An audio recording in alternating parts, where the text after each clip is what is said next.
ಅದು ಬಡ ರೋಗಿಗಳ ಪಾಲಿನ ಸಂಜೀವಿನಿ. ಪ್ರಾಥಮಿಕ ಆರೋಗ್ಯ ಕೇಂದ್ರದಲ್ಲಿ ಹೆಸ್ಕಾಂ ಕಣ್ಣಾಮುಚ್ಚಾಲೆ ಆಟಕ್ಕೆ ಕಗ್ಗತ್ತಲು ಆವರಿಸಿದೆ.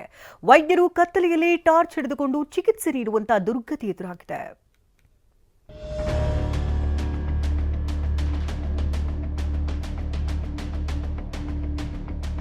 ಮೊಬೈಲ್ ಟಾರ್ಚ್ನಲ್ಲಿ ಚಿಕಿತ್ಸೆ, ಔಷಧಿ ವಿತರಣೆ, ಕರೆಂಟ್ ಇಲ್ಲದೆ ಲ್ಯಾಬ್ ಕೂಡ ಬಂದ್. ಯುಪಿಎಸ್ ಕೆಟ್ಟು 6 ತಿಂಗಳಾದರೂ ದುರಸ್ತಿ ಭಾಗ್ಯವಿಲ್ಲ. ಆರೋಗ್ಯ ಇಲಾಖೆ ಅಧಿಕಾರಿಗಳ ನಿರ್ಲಕ್ಷ್ಯ, ರೋಗಿಗಳ ಪರದಾಟ. ಕರೆಂಟ್ ಕಣ್ಣಾಮುಚ್ಚಾಲೆ, ಮೊಬೈಲ್ ಟಾರ್ಚ್ನಲ್ಲಿ ಚಿಕಿತ್ಸೆ.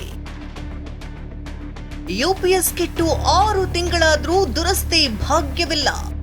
ಬಡ ರೋಗಿಗಳಿಗೆ ಅನುಕೂಲಕ್ಕಾಗಿ ಸರ್ಕಾರಿ ಆಸ್ಪತ್ರೆಗಳನ್ನ ತೆರೆದಿದೆ. ಕೋಟಿ ಅನುದಾನ ಕೂಡ ನೀಡುತ್ತಿದೆ. ಆದರೆ ಆರೋಗ್ಯ ಇಲಾಖೆ ಅಧಿಕಾರಿಗಳ ದಿವ್ಯ ನಿರ್ಲಕ್ಷ್ಯದಿಂದ ಬಡ ರೋಗಿಗಳು ಪರದಾಡ್ತಿದ್ದಾರೆ. ಗದಗ ನಗರ ಪ್ರಾಥಮಿಕ ಆರೋಗ್ಯ ಕೇಂದ್ರದ ಅವ್ಯವಸ್ಥೆ ಆಗರವಾಗಿದೆ.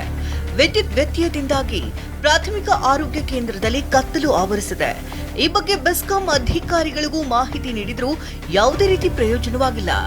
ವಿಧಿ ಇಲ್ಲದೆ ವೈದ್ಯರು ಕತ್ತಲೆಯಲ್ಲೇ ಮೊಬೈಲ್ ಟಾರ್ಚ್ ಹಿಡಿದುಕೊಂಡೇ ಚಿಕಿತ್ಸೆ ನೀಡುತ್ತಿದ್ದಾರೆ. ಗದಗ ನಗರ ಪ್ರಾಥಮಿಕ ಆರೋಗ್ಯ ಕೇಂದ್ರದಲ್ಲಿ ಏನೊಂದು ಇಲ್ಲಿ ದುಸ್ಥಿತಿ ನೋಡಿಬಿಟ್ರೆ ಗೊತ್ತಾಗುತ್ತೆ. ಯಾಕಂದ್ರೆ ಪೇಷಂಟ್ಗೆ ತೋರ್ಸಕ್ಕೆ ಬರ್ತಾರೆ, ಒಂದು ಲೈಟಿನ ವ್ಯವಸ್ಥೆ ಇಲ್ಲ, ಕರೆಂಟ್ ಇಲ್ಲ, ಜನ್ರೇಟರ್ ಇಲ್ಲ.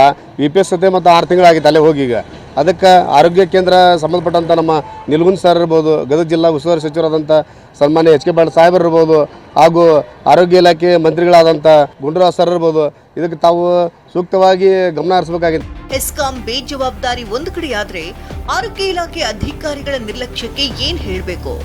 6 ತಿಂಗಳಿನಿಂದ UPS ಕೆಟ್ಟು ಹೋಗಿದೆ. ಈ ವಿಷಯ ಗೊತ್ತಿದ್ರೂ ದುರಸ್ತಿ ಮಾಡ್ತಿಲ್ಲ. ಇದರಿಂದ ಆಸ್ಪತ್ರೆಯ ಫ್ರೀಜ್ನಲ್ಲಿರುವಂತಹ ಚುಚ್ಚುಮದ್ದುಗಳು ಹಾಳಾಗೋ ಭೀತಿ ಎದುರಾಗಿದೆ. ಕೂಡಲೇ ಜನರೇಟರ್ ವ್ಯವಸ್ಥೆ ಕಲ್ಪಿಸಲು ಜನರು ಆಗ್ರಹಿಸಿದ್ದಾರೆ.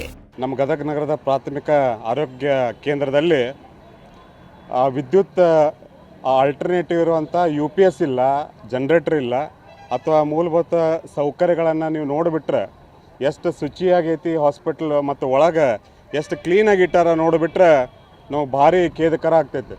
ಅದಕ್ಕೆ ವಿನಂತಿ ಮಾಡ್ತೀವಿ, ನಮ್ಮ ಗದಗ ಜಿಲ್ಲೆಯ DC ಆಗಿರ್ಬೋದು, ಆರೋಗ್ಯ ಕೇಂದ್ರದ ಎಲ್ಲ ಅಧಿಕಾರಿಗಳಿರ್ಬೋದು, ಮುಖ್ಯವಾಗಿ ಗದಗ ಕ್ಷೇತ್ರದ ಉಸ್ತುವಾರಿಗಳಾದಂಥ ಶಾಸಕರಾದಂಥ HK ಪಾಟೀಲ್ ಸಾಹೇಬ್ರು ದಯಮಾಡಿ ಇಲ್ಲಿ ಬಂದು ನೋಡಿದರೆ ಇದ ಪರಿಸ್ಥಿತಿಯನ್ನು ನೀವು ಅವಲೋಕಿಸಬಹುದು. ಇನ್ನಾದರೂ ಅಧಿಕಾರಿಗಳು ಎಚ್ಚೆತ್ತುಕೊಂಡು UPS ಹಾಗೂ ಜನರೇಟರ್ ಸೌಲಭ್ಯ ಕಲ್ಪಿಸುತ್ತಾ ಕಾದ್ ನೋಡಬೇಕಿದೆ.